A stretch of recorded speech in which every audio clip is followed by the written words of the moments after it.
अपना खेल दिखाते हैं। माँ, मुझे भी देखना है मेला, मुझे भी आना है। हाँ हाँ, हम आ भी जाएंगे। इतना बोलकर लाडो अपने बेटे को पीठ पर बिठाकर मेले की तरफ निकल पड़ती है। कुछ देर मेला घूमने के बाद टीलू की नजर झूले पर पड़ जाती है। माँ, ये क्या है? ये झूला है बेटा, क्या तुम्हें इसमें बैठना है? हाँ हाँ, मुझे बैठना है माँ। झूले का मालिक एक चील था। आइए आइए, झूले में आसमान की सैर कीजिए। एक चक्कर के लिए सिर्फ एक बेरी। आइए आइए। चील भैया, मेरे बेटे को झूले में बिठाइए ना। हाँ हाँ, क्यों नहीं, लाओ एक बेरी। मेरे पास तो बेरी नहीं है, और बेरी का पेड़ तो ऊंचे बर्फीले पहाड़ों पर है। मैं उतना ऊपर तो नहीं उड़ सकती। चील भैया प्लीज बैठने दीजिए ना मेरे बेटे को। नहीं नहीं, अगर बेरी नहीं तो जाओ यहाँ से। चील की बात सुनकर टीलू रोने लगता है। माँ, मुझे झूले पे बैठना है माँ, प्लीज माँ। लाडो निराश हो जाती है। तभी वहाँ पर पारो चिड़िया अपने बच्चे को लेकर आ जाती है। ओ चिल भैया, मेरे बेटे को झूले पे बिठाओ। हाँ हाँ, क्यों नहीं, लाओ एक बेरी। ये लो। पारो के पास से एक बेरी लेकर चील पारो के बेटे को झूले में बिठा देता है। ये सब देखकर लाडो और भी ज्यादा मायूस हो जाती है। पारो चिड़िया के पास बहुत सारी बेरियां थी। लाडो पारो से कहती है, अरे बहन, क्या तुम मुझे एक बेरी उधार दे सकती हो? इसके बदले में मैं तुम्हें अनाज दूंगी। बड़ी आई मुझे अनाज देने वाली। चल जा यहाँ से। दे दो ना बहन, मेरा टीलू झूले में बैठने की जिद कर रहा है। दे दो ना प्लीज। मैं नहीं दूंगी। मुझे ये बेरिया मेरे दोस्त ईगल ने लाके दी है। अगर तुम्हें अपने बेटे की जिद पूरी करनी है तो उड़ कर जाओ पहाड़ों के बर्फीले टीले पर और तोड़ कर लाओ बहुत सारी बेरिया। लाडो नाराज हो जाती है और टीलू को लेकर घर वापस आ जाती है। टीलू का रोना बंद ही नहीं हो रहा था। माँ, मुझे झूले में बैठना है, तुम जाओ ना, बेरी लेकर आओ ना माँ। टीलू, बेरी का पेड़ बहुत ऊपर है, मैं वहां तक नहीं उड़ सकती बेटा, मुझे माफ कर दो। इसके बदले तुम जो चाहो मैं तुम्हें दूंगी। टीलू लाडू की एक नहीं सुनता और ज्यादा रोने लगता है। रोते रोते टीलू वहीं पर सो जाता है। अब मैं क्या करूं, कैसे लाऊं बेरिया? लाडू सोचने लगती है और बर्फीले पहाड़ों पर जाने की ठान लेती है। जब तक टीलू सो रहा है मैं जाकर बेरिया तोड़ लाती हूँ। मेरे बेटे के लिए मुझे एक करना ही पड़ेगा, मैं इसे ऐसे रोते हुए नहीं देख सकती। लाडो चुपके से घोंसले से बाहर आ जाती है और बाहर से दरवाजा बंद कर लेती है। जब तक टीलू सो रहा है तब तक मैं जाकर आती हूँ। लाडो पहाड़ों की तरफ निकल पड़ती है। जैसे जैसे लाडो ऊपर जा रही थी उसका दम घुटने लगा था। जैसे तैसे लाडो बर्फीले पहाड़ों पर पहुंच जाती है। लाडो इतना ऊपर उड़कर कभी भी नहीं आई थी, इसीलिए उसका दम अब घुटने लगा था।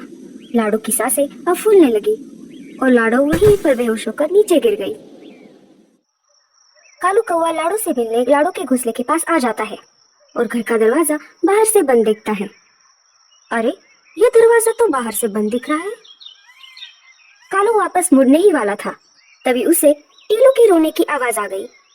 माँ, माँ तुम कहाँ हो माँ? माँ तुम कहाँ चली गई माँ? अरे, ये तो टीलू की आवाज लग रही है, मुझे अंदर चलकर देखना होगा। कालू दरवाजा खोलकर अंदर चला जाता है। देखता है तो लाडो अंदर नहीं होती। वो अनाज लेने मेरे साथ आने वाली थी। शाम हो गई, अभी तक नहीं आई, इसलिए मैं चला आया। कालू मामा, पता नहीं माँ कहाँ चली गई। हमारे जंगल में मेला आया है ना, आज माँ मुझे वहाँ पर लेकर गई थी, लेकिन मैंने वहाँ पर झूले में बैठने की जिद की, लेकिन झूले का मालिक एक चक्कर के बदले एक बेरी मांग रहा था। माँ के पास तो बेरी नहीं थी। फिर मैं बहुत रोने लगा। माँ मुझे घर लेकर आई और मैं रोते रोते वहीं पर सो गया। मुझे लगता है माँ मुझसे नाराज हो गई। कालू मामा, मेरी माँ को ढूंढ के लेकर आइए ना, मुझे मुझे माँ की बहुत याद आ रही है। माँ, माँ कहाँ हो माँ? अरे अरे टीलू, तुम रो मत, तुम चिंता मत करो, मैं अभी जाकर देखता हूँ तुम्हारी माँ कहाँ गई है। कालू कौवा घोंसले से उड़ जाता है और आसपास के पक्षियों से पूछताछ करने लगता है, और वो एक एक करके सारे घर में पूछ रहा था, पर किसी ने भी लाडो को नहीं देखा था। कालू अब बहुत चिंतित हो गया। उसे समझ नहीं आ रहा था कि वो लाडो को कहाँ पर ढूंढे। तभी उसे वहाँ पर गूंगा मौसी आते हुए दिखाई देती है। तभी कालू कौवा जल्दी से गूंगा मौसी के पास चला जाता है। अरे कालू, तुम इतनी जल्दी में कहाँ पर जा रहे हो? गूंगा मौसी, क्या आपने लाडो को कहीं पर देखा है? वो दोपहर से गायब है। हाँ, मैंने लाड़ो को बर्फीले पहाड़ों की तरफ जाते हुए देखा था। शायद लाडो बर्फीले पहाड़ों पर गई होगी। वो बहुत जिद्दी है। वो अपने बच्चे की जिद पूरी करने के लिए कुछ भी कर सकती है। शायद लाडो मुसीबत में होगी। मुझे जल्दी से वहां पर जाना होगा। कालू कौवा जल्दी से बर्फीले पहाड़ों पर निकल पड़ता है। जैसे ही कालू कौवा बर्फीले पहाड़ पर पहुंच जाता है, वो लाडो को आवाज लगाता है, लेकिन लाडो उसे कहीं पर नहीं दिखाई देती। लाडो, लाडो, लाडो। अचानक कालू कौवे को लाडो जमीन पर पड़ी दिखाई देती है। कालू कौवा जल्दी से लाडो के पास चला जाता है। अरे लाडो, उठ जाओ। लाडो, अरे लाडो, अरे बाप रे, ये क्या हो गया? लाडो को इतने ऊपर नहीं आना चाहिए था। शायद दम घुटने की वजह से ये बेहोश हो गई है। मुझे जल्द से जल्द एम्बुलेंस को बुलाना पड़ेगा और लाडो को उल्लू डॉक्टर के पास ले जाना पड़ेगा। कालू कौवा डॉक्टर चाचा के पास चला जाता है। डॉक्टर चाचा, आप जल्दी से एम्बुलेंस का इंतजाम कीजिए।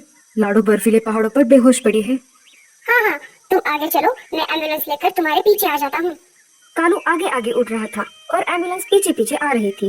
कालू लाडो के पास पहुंच जाता है। डॉक्टर चाचा लाडो की जांच करते हैं। कालू, लाडो चिड़िया तो सिर्फ बेहोश है। इसकी सांसें अभी भी चल रही है। जल्द से जल्द हमें इसे हॉस्पिटल में भर्ती करना होगा। एम्बुलेंस लाडो को लेकर अस्पताल की तरफ निकल पड़ती है। डॉक्टर चाचा लाडो को कुछ दवाई पिला देते हैं। थोड़ी देर बाद लाडो चिड़िया होश में आ जाती है। लाडो, तुम बहुत जिद्दी हो। आखिर तुम तुम्हारे बेटे के लिए कुछ भी कर सकती हो। अरे कालू, माँ तो आखिर माँ होती है। कालू लाडो को लेकर घर वापस आ जाता है। ये सब उस चील की वजह से हुआ है। मैं देखता हूँ वो टीलू को झूले में कैसे नहीं बिठाएगा। टीलू, चलो मेरे साथ। कालू टीलू को लेकर मेले की तरफ निकल पड़ता है। कालू मामा, आप मुझे मेले में क्यों लेकर जा रहे हो? टीलू बेटा, तुम्हारे लिए एक सरप्राइज है। कालू टीलू को लेकर मेले में आ जाता है। चील भैया, मेरे भांजे को झूले में बिठाओ। हाँ हाँ, क्यों नहीं, लाओ एक बेरी। चिल कालू से बेरी लेता है और टीलू को झूले में बिठाता है। तब तक लाडो वहाँ पर आ जाती है। टीलू को झूले में बैठा हुआ देखकर लाडो बहुत ज्यादा खुश हो जाती है। लाडो कालू के पास चली जाती है। कालू भैया, ये कैसे हो गया? अरे लाडो, ये कितना आसान था। जब मैंने तुम्हें एम्बुलेंस में बिठाया, वापस आते समय मैंने 4-5 बेरियां तोड़ ली। मुझे तुम्हारे चेहरे पे खुशी देखनी थी। कालू भैया, आपका बहुत ज्यादा शुक्रिया। आपने मेरे टीलू बेटी के लिए इतना कुछ किया और मेरी जान भी बचाई। हाँ हाँ, बस कर पगली, अब रुलाएगी क्या? हमें इस कहानी से ये सीख मिलती है कि माँ अपने बच्चों के लिए कुछ भी कर सकती है, तो इसलिए हमें अपनी माँ